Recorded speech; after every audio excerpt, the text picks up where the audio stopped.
Alright, so I've played a game recently called Encased, a post-apocalyptic RPG. It's a good, although unfinished game. Don't get me wrong, there is an ending, multiple in fact, but the game is an empty shell with very little contained inside, so I wouldn't recommend it. However, I do believe with work and polish this game would shine and stand strong on its own. I very much doubt this would happen, but who knows. What is it about? The year is 1971. The enormous dome has been discovered, and everyone who comes in contact with it is forever bound to a mysterious structure. The humanity is now able to do what it never could, thanks to it, and, well, the wonders never cease. Magic, teleportation, force fields, and time travel are all within grasp, and yet, through delving too greedily and too deeply, a horror is found, an enormous maelstrom, growing and threatening to swallow the entire dome. So, what did I like? First of all, I enjoyed the combat. This is the one thing which I believe is frequently average or straight up awful in these games.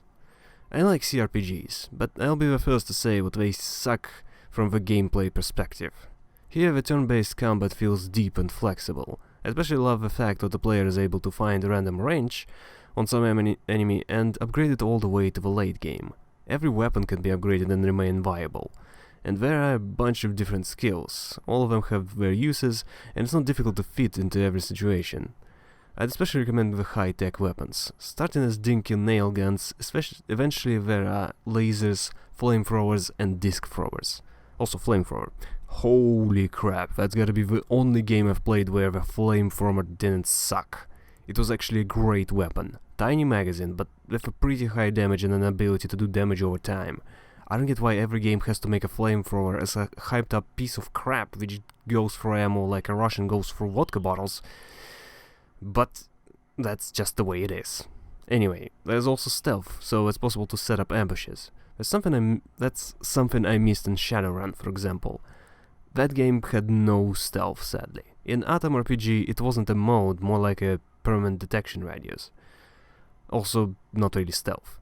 So, having the same experience as Divinity Original Sin 2, where I knew a fight was coming and I prepared for that felt great. The world is also pretty interesting. It reminded me of Bioshock, but not as much as Prey.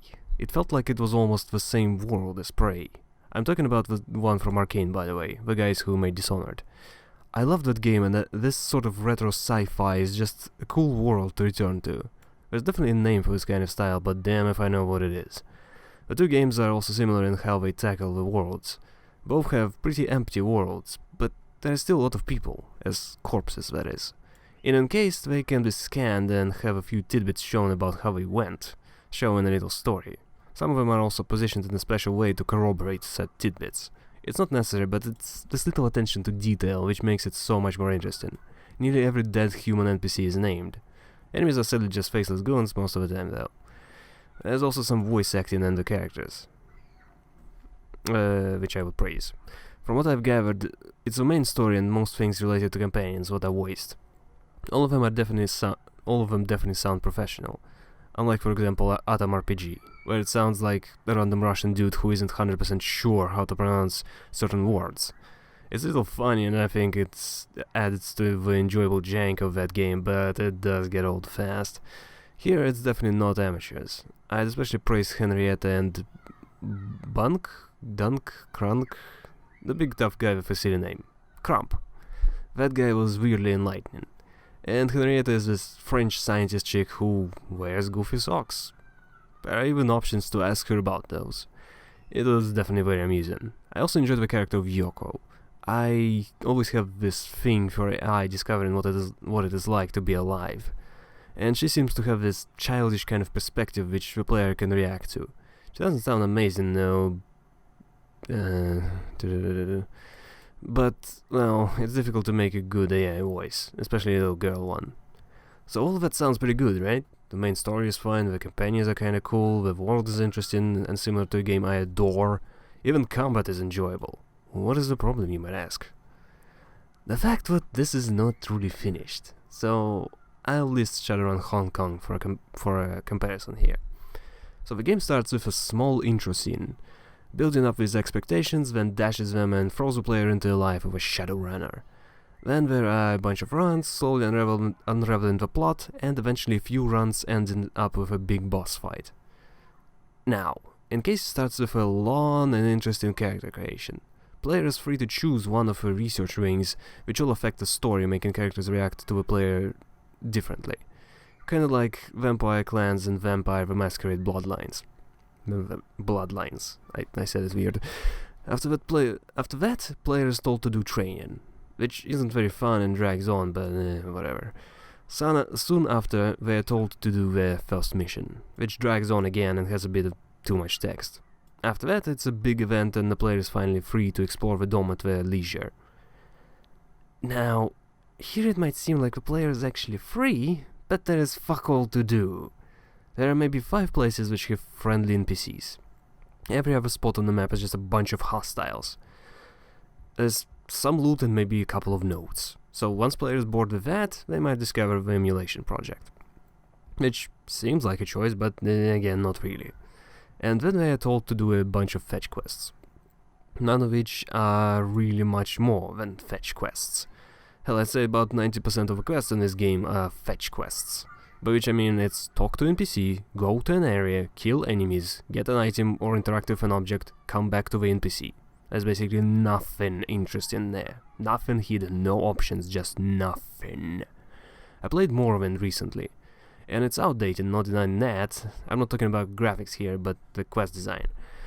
There are a lot of quests which boil down to going somewhere and killing some NPC, but there are also a bunch of other ones, like murder investigation in the first town, or pilgrimage to the shrines, whatever, or curing a bug queen in one of the mines. There isn't much choice. Whenever they appear, they are very binary, but there's variety. There's no variety in Encased. It's just going to kill NPC and collect bear asses. And there aren't many even bear asses. Like I said, the world is basically empty, with all these locations which look like rocky deserts. I'd imagine a bit more, considering it's some sort of crazy science-defying place. Or more interesting enemies, or more discoveries, other than just a few lines while scanning things. Nope, nothing. It's especially annoying in the main quest, because majority of it is just traveling around the dome. I very much suggest getting a car. It's easy to steal one once the city quarantine is lifted. Or getting the train thing, also pretty easy. One thing I'd note as very progressive though is the fact that there are 2 ways to obtain the items for the main quest. First is sucking up to the NPC by doing whatever they say. Church is creepy as hell and phalanx are ruled by a big brother dictator, so ignore them FYI. The second way is to steal those items. They just lock doors or boxes in each respective organization, and the player can just loot those without even talking to the person they're supposed to help. It saves a ton of time and is great if you don't want to help those creeps. But, again, it's almost like a placeholder. If this was Divinity, there would be a lengthy storyline for each and every single one of those, and there would be multiple steps where the player could betray that leader NPC, possibly to multiple different sides at the same time, all the while pretending to help. Infinitely more in-depth and elaborate. And that's my complaint with it, because on paper the game doesn't do anything truly wrong, but it just feels like the entire game is almost the placeholder. I'm glad there is an ending at least. Still, it seems like the people who worked on this were very excited to start and get the word out. So they put all that work into the opening scene, getting the voice acting, ton of exposition and story, giving the characters to those tiny NPCs in the beginning which are entirely irrelevant. They wrote names for countless corpses and backstory to the important characters, yada yada yada, a ton of work. But when it comes to getting to the meat of the game, they just got bored.